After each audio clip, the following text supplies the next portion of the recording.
Es un gusto, un placer enorme, de verdad. Es una dicha que el maestro Eduardo Acosta esté con nosotros en esta noche. Tantas anécdotas, tantos dichos, digamos, tantas mañanas de café que pudimos compartir reflexionando sobre la música sagrada. Es un gusto, un honor tenerlo aquí porque es una persona muy comprometida con el trabajo eclesial, con la formación de los ministros en nuestra iglesia. Él ha trabajado en esto, él mismo, pues ha vivido un proceso formativo muy especial. Él es uno de estos señores que usan muchas cachuchas este, y muy dignamente. Él estudió la licenciatura en biología en la UAM, somos guameros los dos, maestro Lalo. Este, también estudió, fíjense ustedes, actuación. Él fue titular, profesor en la materia de biología también durante muchos años. Y además, en ese contexto, fue director del departamento de pastoral, docente en la materia de religión, una persona muy comprometida. Él es actor también, él es director musical, es una persona que tiene una capacidad artística muy especial, cantante. Eh, Él desde su infancia participó en proyectos musicales, fue alumno del querido maestro Alejandro Mejía, a quien seguramente todos conocemos por sus misas, ¿verdad? Un gran teólogo, un formador también, una persona que ha contribuido mucho a la reflexión teológica y al trabajo litúrgico en México y en América, hay que decirlo. Fue alumno también, maestro Lalo, del maestro Alfonso Nieto. En ese sentido fue allí tenor, solista, una voz muy educada del maestro Lalo. En fin, ha venido trabajando durante muchos años en ese ámbito de lo coral, a nivel de canto, a nivel de dirección. Él también obtuvo su diplomado en Doctrina Social de la Iglesia por el INDOSOC, el Instituto Mexicano de Doctrina Social, y ha hecho varios diplomados en teología, en sacramentos, en mariología, en eclesiología, en catequesis, por supuesto, también en liturgia, particularmente acá en la Universidad Pontificia. El maestro Eduardo Acosta ha colaborado en ese contexto litúrgico, ya también específico, como decíamos, con Monseñor Jonás, acá en en la Arquidiócesis de México, en la Sexta Vicaría, aunque también a nivel diocesano, ¿verdad? Ha colaborado en el ámbito formativo, como decíamos, en el contexto de los coros, con su proyecto particularmente Laudate Dominum, un trabajo muy bonito. Colaboramos juntos, tuve la dicha de conocerlo y trabajar de cerca en la Universidad Pontificia con el maestro Lalo, de quien he aprendido mucho, debo decirlo, y la verdad es como mi segundo padre, no por la edad, sino no, grandes amigos. La verdad pudimos compartir mucho, trabajar juntos en la planeación de los cursos en la Universidad Pontificia, en la dirección de la Escola Cantorum de la Universidad Pontificia que estuvimos compartiendo y fue una experiencia realmente muy grata con el maestro Lalo y con todos los hermanos que se fueron involucrando en este contexto. El maestro Lalo también ha trabajado en el ámbito de la producción musical, fundador del Estudio 13, un estudio de grabación aquí en la Ciudad de México, donde ha sido productor, consultor a nivel litúrgico, musical. Hay que destacar la grabación que hicieron aquí en el estudio de la misa rítmica por el 50 aniversario este, de esta misa, de la emisión de la misa. Entonces, allí tuve la dicha de cantar un par de solitos con la invitación del maestro Lalo, que fue una experiencia gratísima. Un material excelente, muy logrado, con la anuencia, con el visto bueno del maestro Mejía. Un trabajo muy bonito. Eh, hemos de señalar finalmente lo que el maestro ha venido trabajando estos últimos años, que ha sido un trabajo muy especial. Él ha estado estudiando en un diplomado de música para la pastoral litúrgica. Allí fue alumno del maestro Marco Frisina, seguramente lo tienen ustedes también presente, y de Monseñor Marcos Paván, que actualmente es el director de coro de la Capilla Sistina, ¿verdad? También aquí en el mismo Pontificio Ateneo estudió el diplomado sobre la Carta Apostólica de Desiderio Desideravi del Papa Francisco, que es para nosotros pues el último gran documento que nos orienta sobre la formación litúrgica y por ende también la formación musical. Actualmente está finalizando la especialización en semiología y paleografía gregoriana, nada menos, en la Escuela di Canto Gregoriano de la Asociación de la Emilia Romagna de Coros, AERCO, con sede en Italia. Allí está bajo la dirección del maestro Luca Busavi y ha estudiado pues modalidad gregoriana con el maestro Daniel Saunien, en paz descanse. Él estuvo aquí algunas ocasiones en México y una verdadera una lamentable el hecho de que nos haya dejado, pero bueno, nos dejó un gran trabajo el maestro Saunier. Ha estudiado con el maestro Fulvio Rampi, ahí estudió Salmodia Gregoriana, alegoría modal con el maestro Claudio Campesato, también ha estado aquí en México, semiología con los maestros Angelo Corno y Michael Guastalla, paleografía con el maestro Giorgio Merli, en fin. El maestro Lalo se ha estado dedicando como digo, estos años a estos estudios de canto gregoriano y sin lugar a dudas, pues es uno de nuestros baluartes ahora aquí en México en este sentido. Es director del proyecto Musicam Sacram, que también provee de formación sobre la música sacra a estudiantes aquí en México. Muchos de ustedes lo conocen, ¿verdad? Por este ámbito también, lo cual pues es una bendición sin duda para México y para todos nosotros. Actualmente él está impartiendo cursos entonces que forman parte de este programa de estudios de AERCO, con su proyecto de Musicam Sacram también bastante conocido ahora. Finalmente, pues el maestro Lalo ha incursionado también en el ámbito de la composición, entonces se ha venido desarrollando en ese tenor.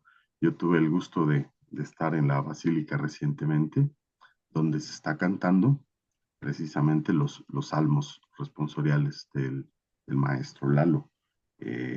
Bajo esta perspectiva, con con estas categorías que el maestro ha adquirido a partir de sus estudios, creo que nos está orientando bastante sobre el uso de, del canto gregoriano, ¿verdad? En las expresiones del canto popular litúrgico, particularmente del salmo responsorial. Entonces, creo que comienza un proceso muy especial a partir de la formación del maestro Lalo en nuestro país, porque creo que va a incidir mucho en la formación y en la perspectiva por la cual debemos trabajar en estos ámbitos de la música sagrada. Entonces, esta es apenas pues una perspectiva general, pero muy clara del trabajo que el maestro Lalo ha realizado en México y por el cual pues le damos gracias a él y le damos gracias a Dios por las bendiciones que ha recibido, por su vocación, por su llamado para servir y para trabajar específicamente en este Ministerio de la Música. Maestro Lalo, muchísimas gracias por compartir este momento con nosotros. Bienvenido. No, pues muchas gracias a ti, Abel, por la presentación, por los cebollazos. Este, luego nos ponemos de acuerdo para ver qué te tomas, porque, pues bueno, ¿no? No, al contrario, un placer, compartir con ustedes estos momentos. Algunos de ustedes han sido alumnos míos. Alicia es alumna mía ahorita en el curso básico de Salmodia Gregoriana. Adolfo ha tomado algunos cursos también. Alonso también está en el curso de Salmodia Gregoriana con un servidor. Luis Alonso. Entonces, bueno, estamos en familia. Finalmente de eso se trata, de compartir lo que va uno adquiriendo. Yo recuerdo mucho cuando trabajaba en una parroquia franciscana, recuerdo mucho una frase que decían, que atribuían a Francisco de Asís, en la que Francisco decía, nada de lo que poseo es mío, todo le pertenece a mis hermanos, por tanto tengo que devolvérselos. Entonces, pues nada de lo que uno aprende es de uno, hay que devolvérselo a los demás. Entonces, pues para eso estamos aquí, ¿no? Finalmente, para compartir. Entonces, pues estoy dispuesto aquí ahora sí que como les digo de repente a algunos de mis alumnos, dispara Margot, dispara, ¿sí? Y aquí estamos dispuestos pues, responder preguntas, inquietudes, curiosidades, en fin. El maestro Lalo, además de todas estas virtudes, es es un gran charlista y un gran charlador, así es que siempre las horas nos han pasado cuando platicamos estos temas que tanto nos apasionan.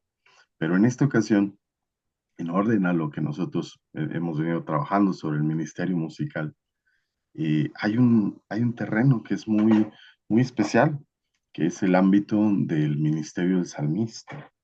Este servicio en el contexto de de la celebración eucarística, pues ha sido reformado de una manera muy especial con el Concilio Vaticano II. Entonces, siempre hemos emitido nuestra queja de que no le hemos dado al ministerio del salmista quizás todo el espacio que les es debido, todos los esfuerzos que son debidos.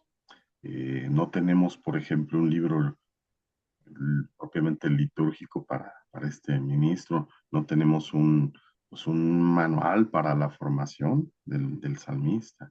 Incluso nos han faltado por allí algunas categorías musicales para precisar cómo debería ser este servicio, porque el salmo pues es muy importante en el contexto de la liturgia de la palabra, ¿verdad? Y se encuentra íntimamente vinculado a a las lecturas. ¿Cuál sería la labor de un ministro salmista en orden a, a ejercerlo como es debido? Estas orientaciones, estos puntos, pues han quedado un poquito en el aire y los hemos venido descubriendo, los hemos venido con ensayo y error, pues trabajando, ¿verdad? Pero sin una orientación clara. Entonces yo empezaría preguntándote esto, maestro Lalo. ¿Cómo debemos orientar la formación para un ministro salmista? ¿Y qué debería ser realmente este ministro salmista de acuerdo a esta reforma del concilio? Es una pregunta muy interesante porque, aunque en los documentos propiamente del concilio no se habla como tal del salmista, esto sí está reflejado con mucha claridad en el misal romano, en la instrucción general del misal romano. Claramente uno de los ministerios de los que se habla como uno de aquellos que un laico ejerce o puede ejercer dentro de la celebración, está el ministerio del salmista, además del ministerio del comentador, que nosotros normalmente lo conocemos como el del monitor, ¿no? Eh, y claramente acerca del ministerio del salmista, lo único que dice el misal romano es que un salmista debe recibir una adecuada formación de acuerdo a su ministerio, mas no dice qué tipo de formación es. Y dice también que un salmista debe tener las dotes de buena pronunciación, buena dicción y conocer el arte de salmodiar. Y ahí es donde la puerca tuerce el rabo. ¿Por qué? Porque conocer el arte de salmodiar implica un montón de cosas, ¿sí? Implica muchísimas cosas. Entonces, si hablamos, por ejemplo, de qué tipo de formación debería recibir un salmista, de entrada, lo primero que tiene que saber es liturgia. de entrada. No podemos pensar en un salmista que no sabe liturgia.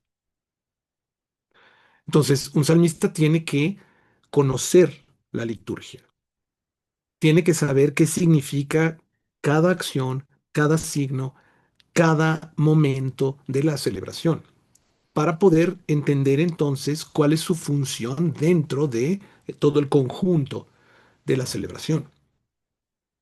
De otra forma, está fuera de contexto. Ujú. Entonces, primero, una formación litúrgica, indispensable. Ujú. Segundo, debe tener, evidentemente, también una formación bíblica.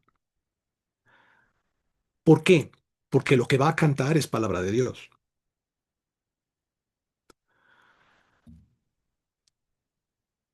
Entonces debes, si eres salmista, debes conocer los salmos, debes conocer el libro de los salmos, debes saber que existen distintos tipos de, distintos géneros de salmos, que tienen distintas intenciones, que fueron escritos en distintas épocas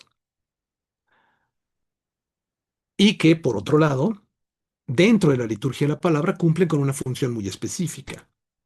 Yo siempre defino que el salmo responsorial es como una especie de bisagra que une la primera lectura con el Evangelio. No, no con la segunda, porque recordemos que en las misas feriales entre semana no hay segunda lectura. Ujú. Esta es una innovación del Concilio Vaticano II, de hecho. ¿Sí? En la misa preconciliar no existe la segunda lectura, solo hay primera lectura. Ujú. A menos que estemos hablando de una solemnidad muy importante, hay más de una lectura, pero normalmente solo había una lectura. Ujú. Entonces,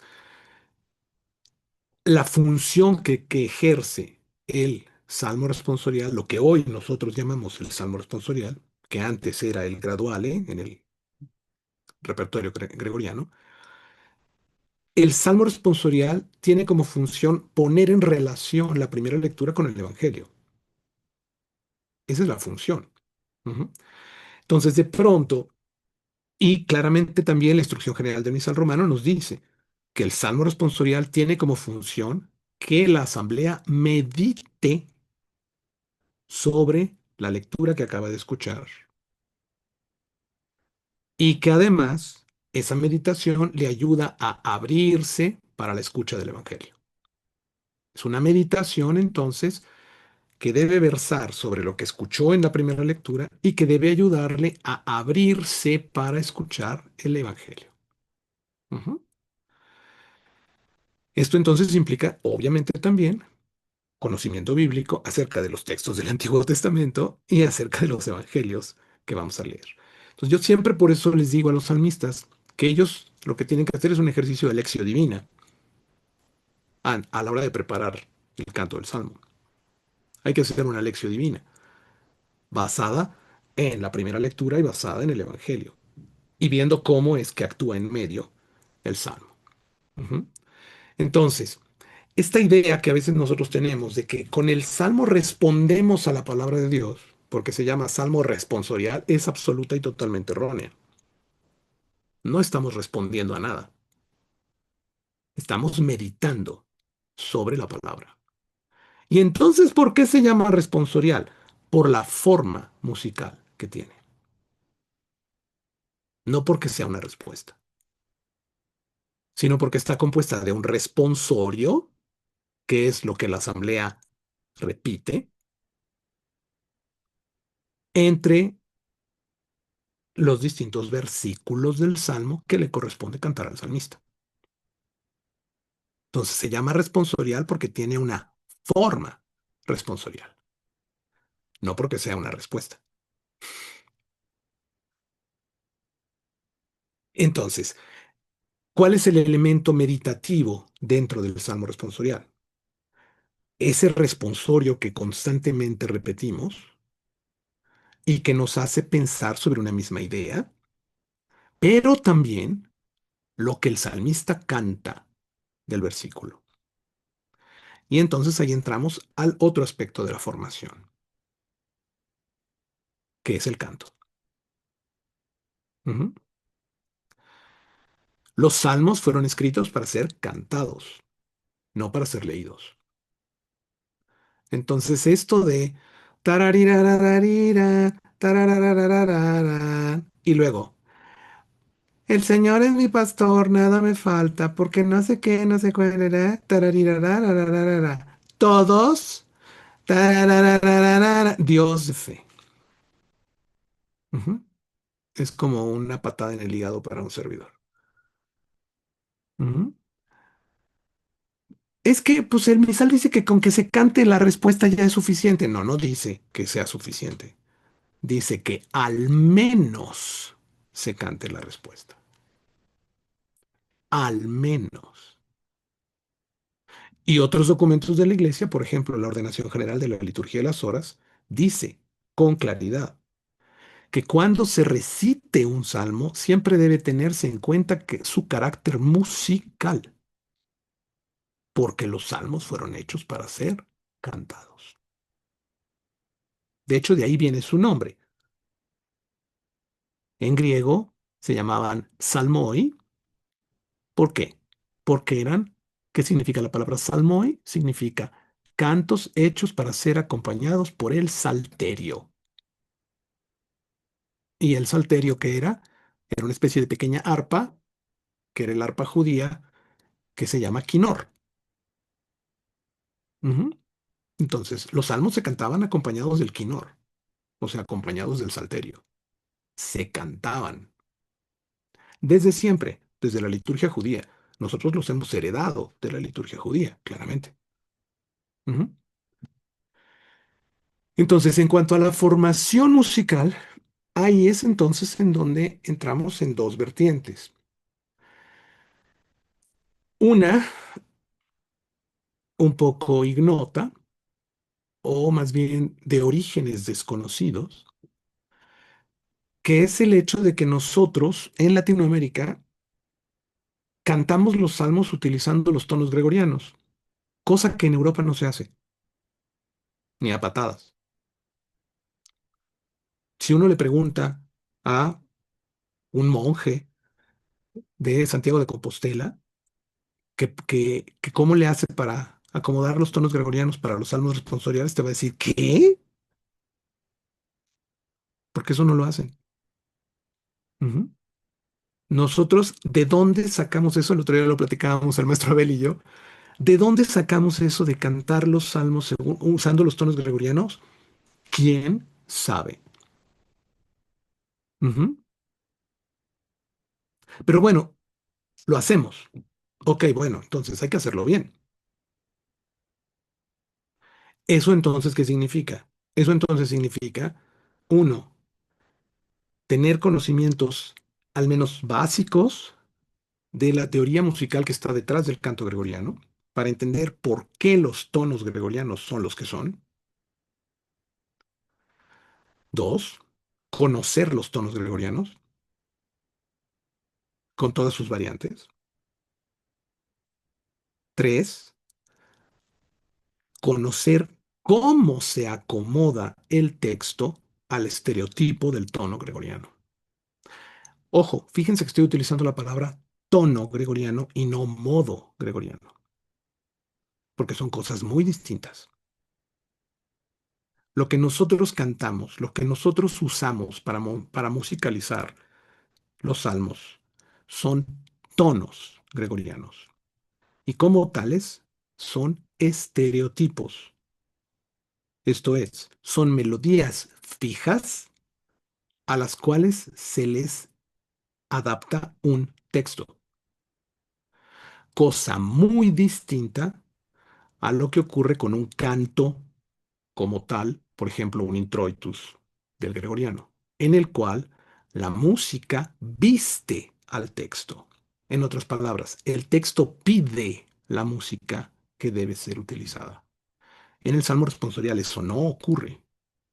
En el Salmo responsorial no estamos diciendo, el texto no nos dice, o bueno, nos dará algunos elementos a lo mejor, ¿sí? Pero no es que estemos nosotros subrayando con la música al texto. No, la música la estamos utilizando simple y sencillamente para dejar que el texto fluya de la mejor manera, sin darle nosotros una interpretación exegética, sin darle nosotros una interpretación de sentido teológico, sino simple y sencillamente proclamando el texto, dejando que el texto fluya por sí mismo, sin darle, repito, ninguna interpretación. Ujú. Eso es lo que hacen los tonos gregorianos. Ujú. Y entonces hay que aprender de lo que hace el gregoriano para entender cómo adaptar el texto a un estereotipo gregoriano. Y entonces para eso hay que fijarse en la acentuación de los textos, en las sílabas de los textos, etcétera, para poder adecuar correctamente los modos, bueno, los tonos gregorianos. Ujú. Que nosotros normalmente usamos muy pocos. Es más, casi siempre usamos el mismo, el 8, ¿sí? Y yo siempre digo el 8 apócrifo, ¿sí? Porque lo usamos mal. Ujú. Porque así nos lo han enseñado, tan tan. O sea, no es culpa de nadie, no es culpa de... Entonces, que a mí así me lo enseñaron. Bueno, pues sí, ¿no? Sí. Pero está mal usado. Ujú. Entonces, pero existen otros 7. Y además de esos otros 7, existen otros 3 que son los llamados tonos arcaicos. Y existe además el tono pascalis, que es propio para Pascua. Y existe también el este, peregrino. Ujú. Entonces estamos hablando de 8 y 3, 11 y 2, 13. 13 distintos tonos gregorianos que nosotros podríamos utilizar. Ujú. Eso por un lado. Y por el otro está toda la otra parte en la cual podemos musicalizar los salmos utilizando armonía contemporánea, poniéndoles una melodía cualquiera, bueno, no cualquiera, una melodía que ayude al texto a expresar lo que dice y cantando también los versículos utilizando una melodía que les ayude a expresar lo que dicen. Pero entonces para eso, pues tengo que saber música, tengo que aprender música, tengo que aprender cómo escribir una melodía. Ujú. Y cómo armonizar esa melodía con acordes. Ujú.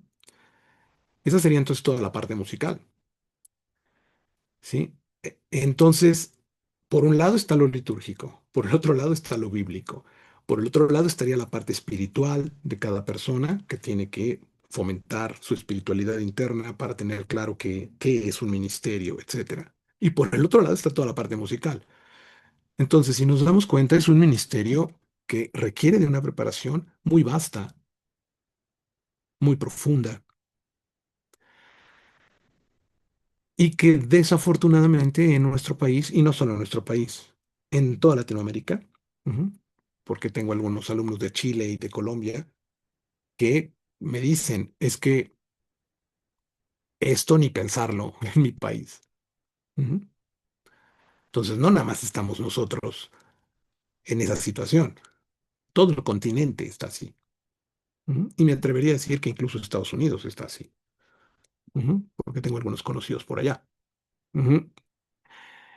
Eh, entonces, es un campo en el cual requerimos de muchísimo trabajo, muchísimo, muchísimo trabajo.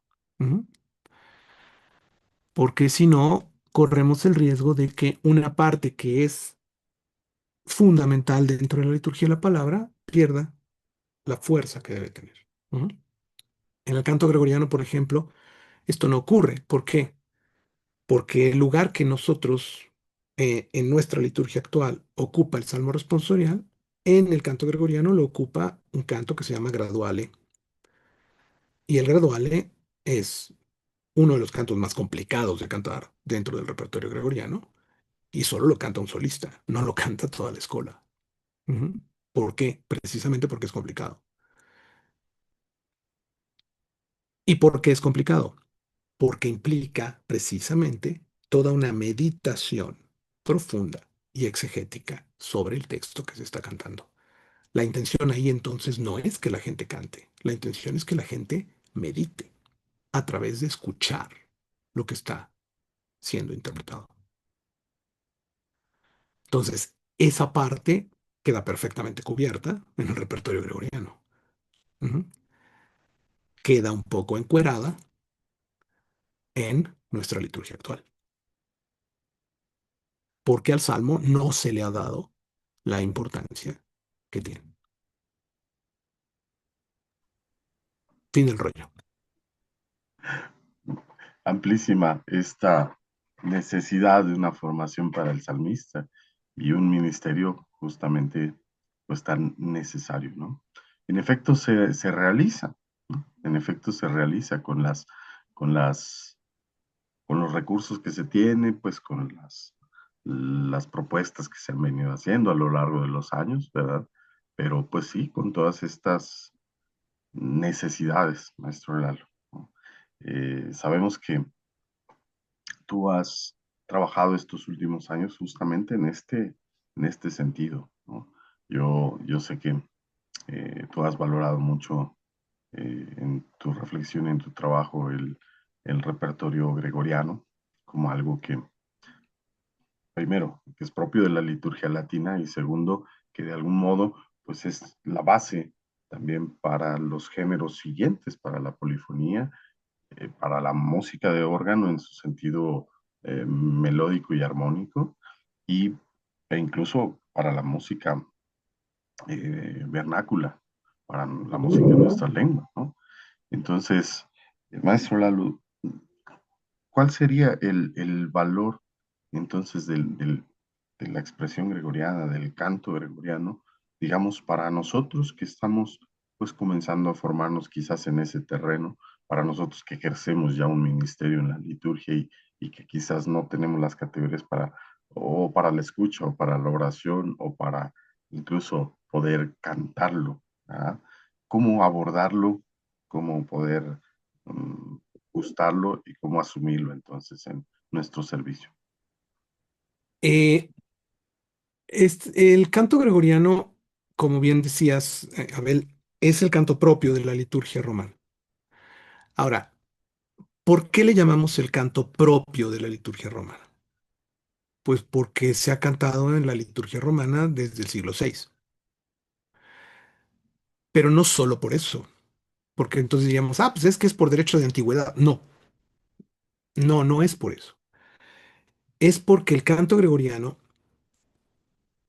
tenemos que dejar de verlo o pensarlo como un conjunto de canciones que se han agrupado a lo largo del tiempo y que forman una especie de cancionero o de cantoral litúrgico.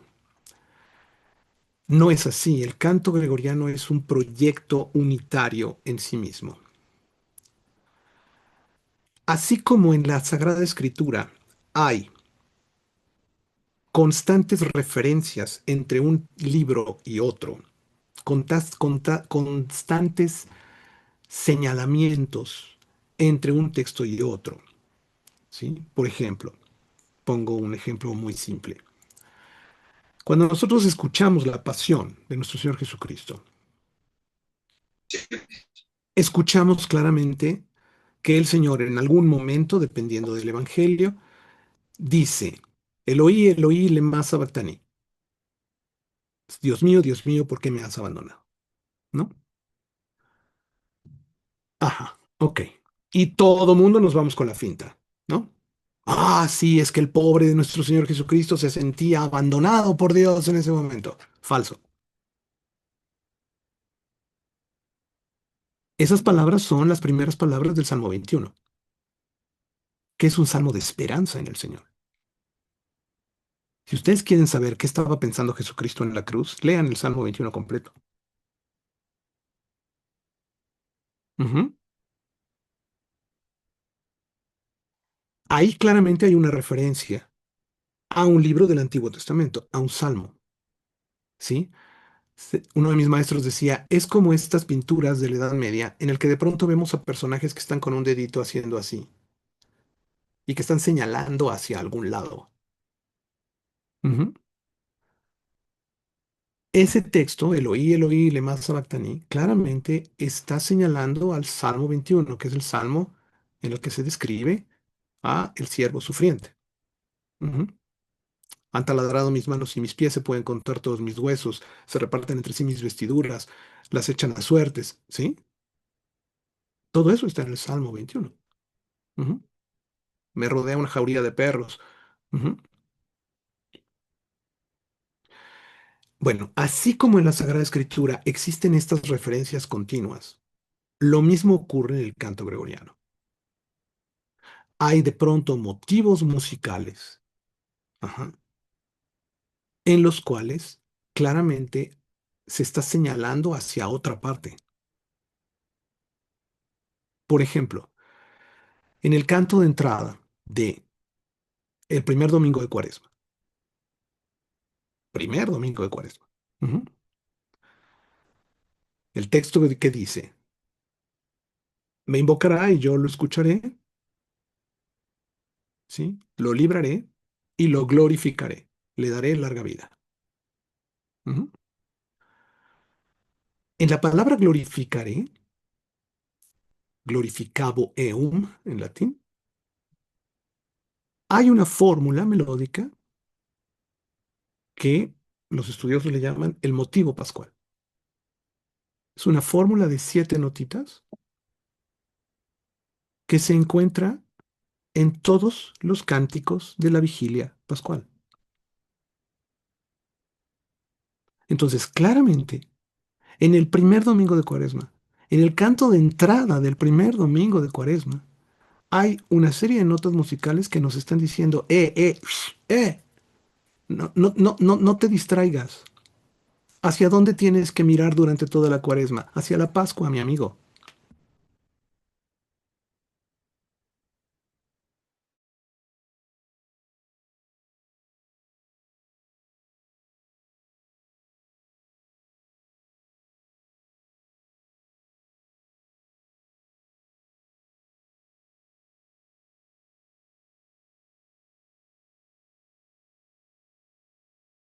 Domingo de Cuaresma. ¿En qué me voy a fijar? En subrayar la palabra glorificaré.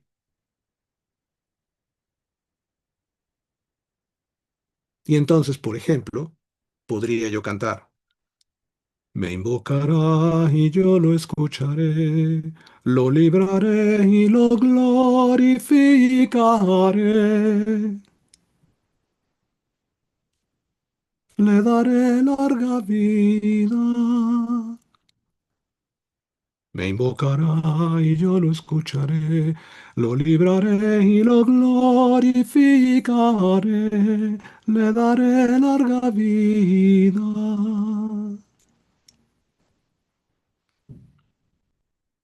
Y ya estamos haciendo algo tomado del gregoriano. No estamos imitando al gregoriano, no. Estamos aprendiendo de su espiritualidad. Estamos haciendo una exégesis del texto, una exégesis que es la que la Iglesia ha hecho desde el siglo sexto. ¿En qué quiere la Iglesia que nos fijemos en ese canto de entrada? En que lo va a glorificar. Ah, bueno, pues entonces, en qué tendré yo que poner mi subrayado a la hora que yo componga el canto? En eso, en que lo va a glorificar, en que debe ser obvio para quien escucha que lo importante es lo glorificaré, no lo otro. Creo que en la melodía que acabo de cantar es bastante evidente. Ujú. Esto solo se aprende escuchando gregoriano y estudiando gregoriano. Ujú. Entonces, componer canto litúrgico, que yo el término no soy muy fan de él, yo hablo de componer música sacra, tan tan. ¿Por qué? Porque los documentos de la iglesia sí definen la música sacra. Música sacra es aquella que es escrita para la liturgia. Puede haber música de tema sacro, que eso es otra cosa. Ajá. Y entonces, ¿los cantos de evangelización son música sacra? No, con la pena. No, no son música sacra. Son música de tema religioso, tan tan. Pero no son música sacra. ¿Por qué? Porque no son escritos para la liturgia. No son escritos pensando en la liturgia. Y aquí una pequeña nota. Ujú. La música, el canto dentro de la liturgia no es una sierva o un servidor de la liturgia. Es parte integral de la liturgia. El canto no está al servicio de la liturgia. Es parte de la liturgia. El canto no está para animar la liturgia. La liturgia ya está animada por el Espíritu Santo. No necesita cheerleaders, no necesita porristas, no necesita grupos de animación litúrgica. No, eso no son los coros. Los coros no son grupos de animación litúrgica, son ministerios litúrgicos con toda la extensión de la palabra. Ujú. Entonces, eso es lo que podemos aprender del gregoriano, su expresión, que es expresión exegética del texto, es interpretación del texto. Ahí sí hay interpretación del texto, ¿sí? En un canto de entrada, en un canto de comunión, en un ofertorio. Ujú. Ahí sí hay interpretación del texto. Sí, pero no es mi interpretación. Es que a mí este texto me llega. No, de entrada, ¿qué texto voy a usar? El que la iglesia me pide que use, no el que a mí se me ocurre. Es que con este texto yo quiero expresar mi amor a Jesús Eucaristía. Ah, pues está muy bonito, pero no lo puedes usar en la misa, maestro. Para la misa, ahí están los textos. ¿En dónde están los textos? Pues en el Graduale Romanum, en el Graduale Triplex, en todo caso en el Graduale Simplex. Ahí están, en el Misal Romano. Ahí están los textos. Esos son los textos que se tienen que cantar, no lo que a mí se me ocurra buenamente, piadosamente. Eso es lo que podemos aprender del canto gregoriano, claramente. Ujú. Eso es contundente, maestro Lalo. Eso es, yo creo que qué bueno que tú nos lo dices siempre, siempre así, muy directo, como deben ser en este tenor, porque justo a veces eso pasa, estamos muy hechos a la interpretación de lo que podría ser, ¿no? Ujú. Pero aquí digo, esto es claro desde esta perspectiva. Están los textos que se adecuan a la acción celebrativa y que tienen un vínculo estrecho con la celebración y con esta centralidad del misterio pascual. Entonces, Pero además, pero además no es solamente que tengan una cierta vinculación con el misterio, son los textos que la iglesia ha cantado por siglos, son los textos que los padres de la iglesia reflexionaron sobre ellos, son los textos que la iglesia señaló como el texto a partir del cual conviene reflexionar en este día en específico. Ujú. Entonces, ¿por qué de pronto nosotros se nos ha ocurrido ahora decir, pues es que yo voy a usar el texto que yo quiero, ¿no? O ya en el mejor de los casos, ¿no? Ok, no voy a usar los textos que están por ahí en el misal, el gradual, etcétera. Bueno, por lo menos usa un texto bíblico, que es, por ejemplo, el caso de muchos de los cantos del maestro Alejandro Mejía, ¿no? Por ejemplo, Señor, ¿a quién iremos? Tú tienes palabras de vida, nosotros hemos creído que tú eres el Hijo de Dios. Palabras de Pedro en el Evangelio. Y luego, el propio maestro Mejía, para todas sus estrofas, que utiliza textos del discurso de pan de vida del Evangelio de Juan. Soy el pan que os da la vida eterna, el que viene a mí no tendrá hambre, el que viene a mí no tendrá sed, así ha hablado Jesús. Todas las estrofas están tomadas del discurso del pan de vida del Evangelio de Juan, capítulo 6. Todas. Ok, no voy a usar los textos que ha usado la iglesia en el canto gregoriano. Ok, bueno, pero por lo menos usa un texto bíblico que venga al caso. Este es un canto de comunión y claramente, ¿qué se usa como estribillo? Estas palabras de Pedro en la que reconoce que Él es, ¿no? El Señor y que no hay lugar mejor a donde ir que con Él. Y luego las palabras de Jesús en que Él mismo se describe como pan de vida. Perfecto. Así yo no tengo bronca. Hazlo. Ajá.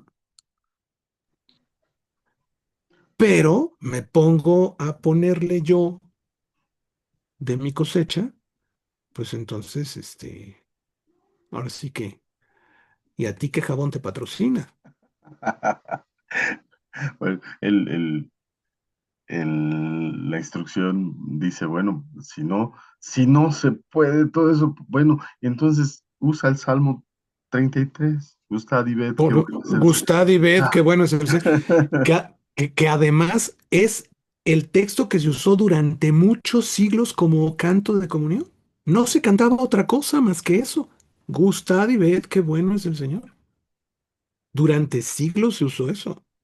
Fue hasta después que se empezaron a usar otros cantos, otros textos, que además, curiosamente, en el canto gregoriano, en el repertorio gregoriano, si uno busca en el gradual triplex, cantos de comunión que hagan una referencia directa al pan eucarístico, no llegan a, no llegan a 15 en todo el gradual de triplex. Todos los demás cantos de comunión hablan de otra cosa. Hablan generalmente del mensaje que se escuchó en el Evangelio. ¿Y por qué? Pues muy simple, porque en el canto gregoriano no existe el canto de salida. Y entonces, ¿cuál es el último canto que escucha el pueblo? El de comunión. ¿Con qué quiere la iglesia que se vaya la gente en la cabeza? Con un mensaje que tiene que ver con el evangelio que escuchó. ¿Para qué? Para que lo viva durante la semana.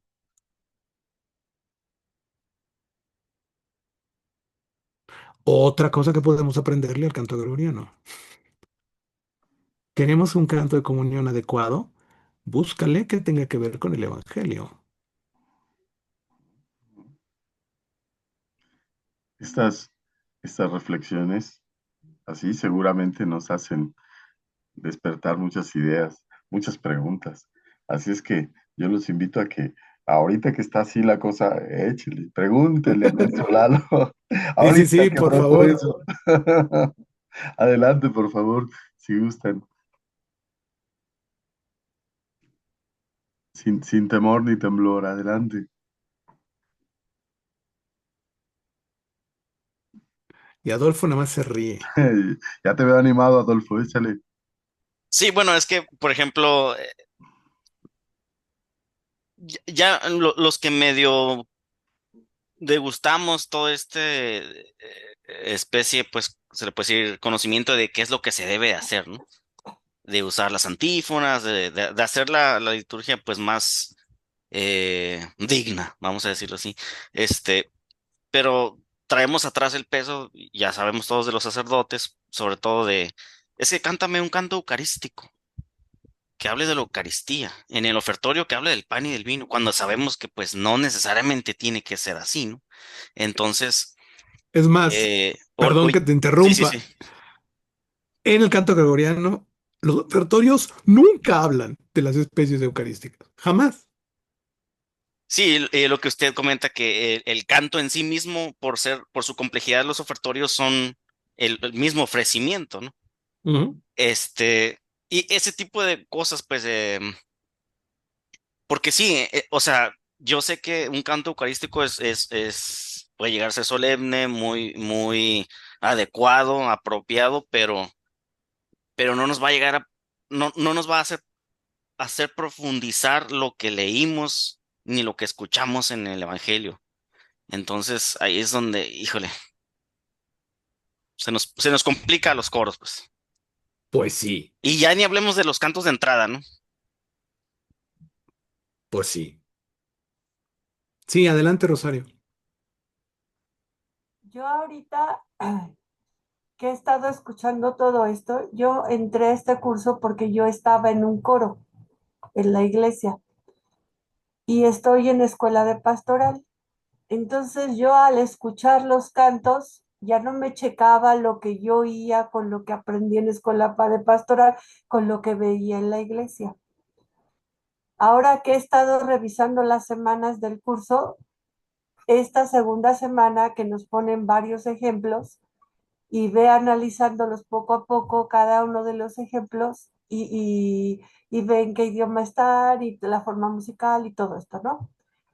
Yo soy músico de formación. Ajá, Y es también correcto. de deformación. Sí, también de deformación. Dale, sí, porque yo soy egresada del conservatorio. Ok. Entonces, pero también soy normalista, entonces pues traigo las dos facetas, tanto la de maestra como la de músico. Cuando yo analizo o yo intento analizar la segunda semana que nos ponen, pues uno como músico se da de topes, porque en el conservatorio te dicen, es Bach, tiene que sonar barroco, porque es Bach, ¿no? Es Mozart, tiene que sonar clásico, porque es Mozart. Y así sucesivamente con todos los periodos. Y aquí cuando yo veo esto, dices, es litúrgico y así tiene que sonar. Y dices, hay chispas. Y entonces yo escucho un Requiem que normalmente yo escuchaba como músico, no como católica. Ujú. Y entonces le empiezo a dar otro sentido a esta música, porque dices, yo escuchaba el Gloria de Vivaldi y lo he cantado infinidad de veces, el Gloria, Ujú. como músico, no Claro. como católica.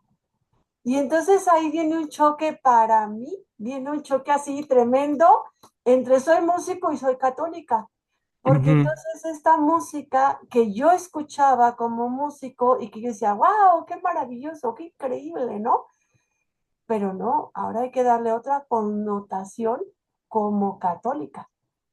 Ahora hay que darle otra connotación dentro de la misa. Ahora hay que darle otra connotación dentro de una liturgia. Y entonces está mi cerebro así como que, a ver, ya olvídate de que eres músico, ya, o sea, zafa eso, ¿no? Porque entonces empiezan análisis musicalmente que cuando yo veo los videos de ciertas canciones que nos dicen, van sí, que no sé qué, y la frase, y todas estas canciones que nos están mostrando, que para mí están muy bonitas, y ahora ya como que le tomó sentido a todo esto, ¿no? Yo en mi vida me había acercado musicalmente a la liturgia, nunca en la vida, no, Ujú. no es cierto, sí había tomado un curso con Miguel Ayala de un curso de música, sí lo había tomado, pero así fue de 3 clases y ya váyanse a volar todos, ¿no? Entonces, pero sí me gustó mucho y ahora que se presentó esto dije, pues yo creo que ya es la hora de acercarnos a algo más en forma. Y ahorita que yo lo oigo hablar, yo digo, pues es que, o sea, algo bien complicado es esto, porque musicalmente uno dice, musicalmente, ok, tiene que sonar renacentista, pues que suene renacentista, tiene que sonar barroco, pues ya sé cómo suena el barroco, pero no sé cómo suena litúrgicamente. Todavía Ujú. esa parte no la sé. Y en este Claro. periodo, y cuando me dice, es que son algo, es una relación entre música, entre la palabra de Dios, entre el salmo, entre esto, y 400,000 cosas que se combinan Ujú, y se fusionan para que realmente, no es de que, ay, qué bonito sonó la misa, porque cantaron bien bonito. Pues sí, pero no cantaron bien bonito para que digas cantaron bien bonito. ujú, O sea, ujú. tienes que decir cantaron bien bonito porque yo agregué algo más musicalmente con a la misa. O sea, no es cantaron bien bonito porque cantaron bien bonito. Y eso, Acordémonos, acordémonos que lo dice San Pío ah, X en Tra le Sollecitudini, documento de 1903. ¿Cuál debe ser la función de la música sacra? exacto, La santificación de los fieles y sí, la edificación de los fieles. ahí está, exacto. Esa es la función de la música sacra, santificar y edificar a los fieles. Entonces, sí, ok, cantaron muy bonito, sí, pero no tiene que ser nada más cantaron muy bonito, es el canto ayudó a que la asamblea se santificara, a que la asamblea se edificara, a que la asamblea participara de manera consciente, activa y fructuosa. Ujú. Y ahí el problema de participación activa es que todo el mundo confunde participación activa con que todos canten. No, eso no es Sí. participación activa. Y aplaudan. ¡Eh! Exacto, no, eso no es participación activa. La participación activa es principalmente que yo entienda el misterio que está siendo celebrado y me compenetre con ese misterio. Me deje asombrar por el misterio que está siendo celebrado y entre en el misterio. Si la música sacra no me ayuda a entrar en el misterio sagrado, sino simple y sencillamente es un medio para que yo sienta bonito, para que yo sienta cosas, el sentimentalismo lo único que logra es distraer del misterio sagrado. Eso no es música sacra. Claro. Un último comentario y me callo. No, adelante. En algún momento durante mi periodo en el conservatorio, yo estuve con el maestro Jesús Bernal y yo Mm, canté con él misas con canto gregoriano, que al principio yo no entendía nada. Nada, decía, canta esto, pues yo lo cantaba, ¿no? Pero conforme fue pasando el tiempo, y él es una persona, para mí, y sin agraviar a nadie, a los presentes, muy preparado de la música litúrgica, es muy preparado. No he tenido la oportunidad de acercarme tanto a él, pero para mí en ese momento, pues era lo más cercano que tenía a una música litúrgica, ¿no? Y como yo cantaba canto gregoriano con él, yo decía, ay, qué bonito, pero estaba en ese tenor, en, ay, qué bonito. ujú, Y ahora que tomé un curso con Miguel Ayala, dije, pues sí estaba bonito, pero no es algo más que bonito. O sea, no, ujú. no era así nomás, ay, qué bonita, miren qué padre canto. No, no, no, no, no era así. Y ahorita que tengo la oportunidad, no como yo quisiera de participar en este curso, pero bueno, haré mi mejor intento. Entonces, yo digo, pues no, no, no es nada más que bonito. O sea, esto va mucho más allá, porque simplemente, como dicen, ¿no? Si tú no sientes lo que cantas o lo que interpretas, nadie más lo va a sentir. No vas a hacer que lo sienta el otro, no lo vas a proyectar. Pero Ujú. si no conocemos ni lo que cantamos, pues ¿cómo lo vamos a proyectar? Exacto, exacto. Y me callo. Gracias, Rosario. Gracias, Rosario. Adelante. ¿Alguien más, por favor? Comentarios, puntualizaciones, preguntas, acotaciones, señalamientos.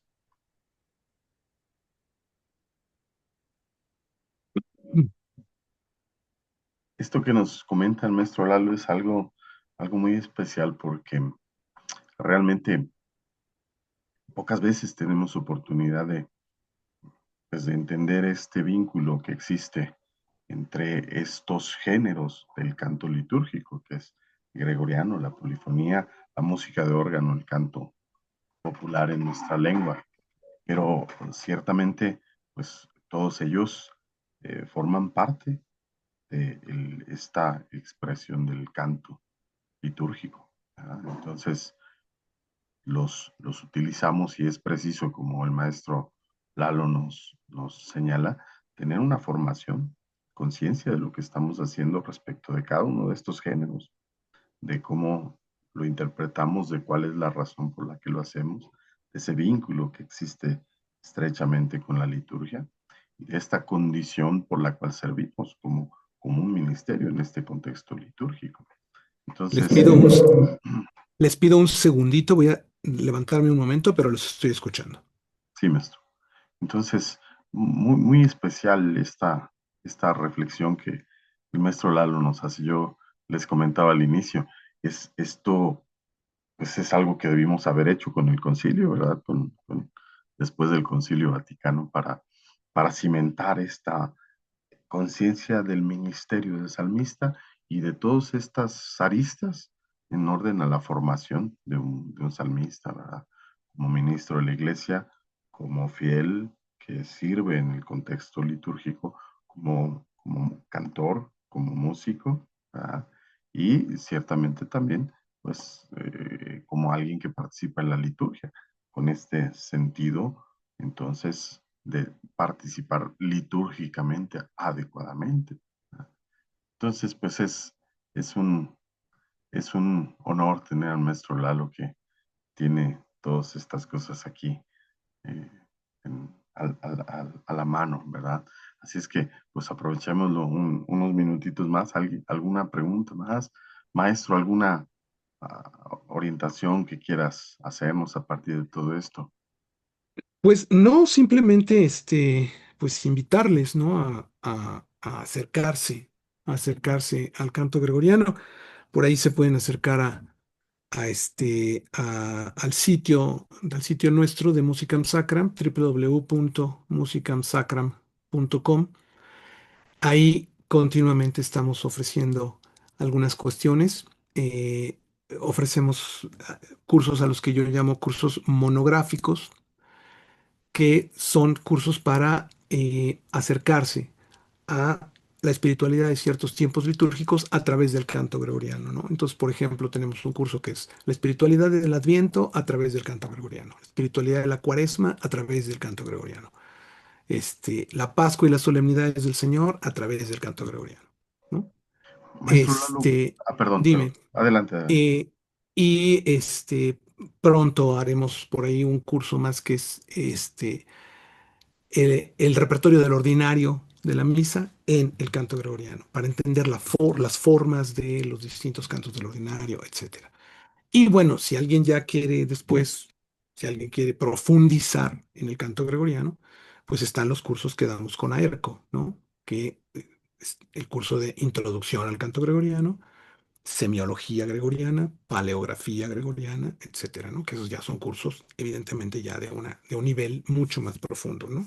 Pero los cursos monográficos son cursos que a través del canto gregoriano nos permiten ir, por un lado, entendiendo qué es lo que hace el canto gregoriano con el texto, y por el otro lado, descubrir elementos de espiritualidad de estos distintos tiempos que nos permiten vivir de una manera distinta cada uno de esos momentos, ¿no? Entonces, en Cuaresma, pues vemos Cuaresma, en Adviento vemos Adviento, usando distintos cantos del gregoriano, y entonces se va profundizando en los aspectos de espiritualidad que la iglesia nos dice aguas con hay que vivir esto, hay que vivir aquello, hay que tener esta actitud, etcétera. Ujú. Maestro Lalo, uno como docente, tú que eres una persona dedicada a la docencia, pues no cesas en la formación. Todos los que estamos en este ámbito docente sabemos que tenemos que actualizarnos y seguir Ujú. formándonos y muchas veces se abre una perspectiva nueva, ¿verdad? Claro. A lo que vamos haciendo. El ministro de música litúrgica debe tener esta perspectiva. Nuestra formación cesa con 7 cursos u 8 que tomamos. ¿Qué nos toca como ministros en este sentido? Yo diría que la formación nunca para. Así como la conversión nunca para, la formación nunca para. Hay que estar formándose todo el tiempo. Hay que estar formándose todo el tiempo, ¿sí? Buscar siempre opciones de formación para poder estar siempre con la ardilla dando vueltas y poder tener con mucha claridad los elementos necesarios para el servicio, ¿no? Para el servicio ministerial. Siempre buscar, buscar, buscar, buscar. Ujú. Pues yo quiero quedarme con esa noción, porque en esta experiencia justamente de servicio a los hermanos es indispensable poder estar muy preparados para procurar que este servicio pues sea como como propone, ¿verdad? La Santa Iglesia, la glorificación a Dios y santificación de los hermanos. Es una Ujú. responsabilidad grande la que tenemos. Entonces, yo le doy gracias a Dios por el ministerio del maestro Lalo, por su testimonio, por su servicio y sus ganas de servir. Así él es, siempre va para adelante y eso es un testimonio para muchos de nosotros que nos empuja siempre a seguir adelante. Gracias, maestro Lalo. No, de que si me permites un anuncio, Adelante. eh, este, en el sitio de nosotros, en el sitio de internet, en www.musicamsacram.com, ya está disponible la inscripción al paquete de salmos del segundo semestre de este 2025.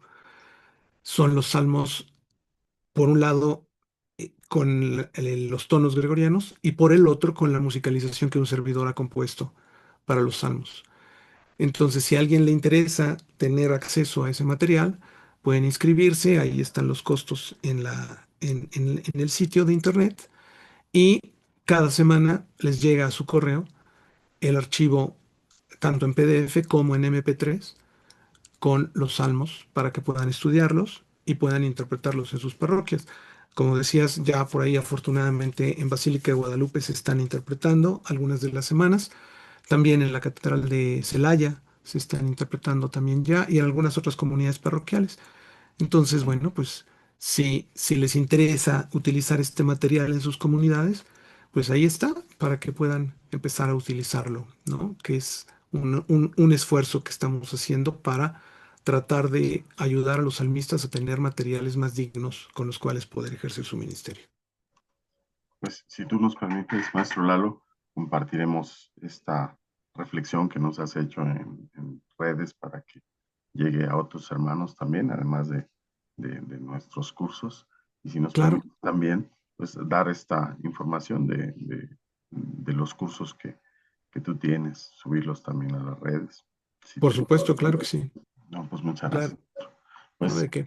quiero nuevamente darle gracias al Señor por este don que le ha eh, este llamado también y este don que le ha hecho al maestro Lalo a servir en nuestra iglesia. Gracias por tu testimonio, maestro.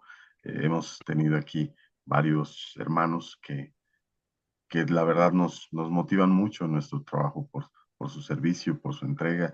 Y maestro Lalo, tú eres uno de ellos que nos impulsa mucho. Un gran amigo también, el maestro Lalo, y un gran formador. Entonces, muchas gracias, maestro Lalo, por estar con nosotros. Dios te Gracias a ti. y nos veremos pronto. Claro que sí. Bueno, muchas gracias a todos ustedes. Subiremos esta reunión a nuestra plataforma para tenerla presente y tengan esa invitación a la mano del maestro Lalo.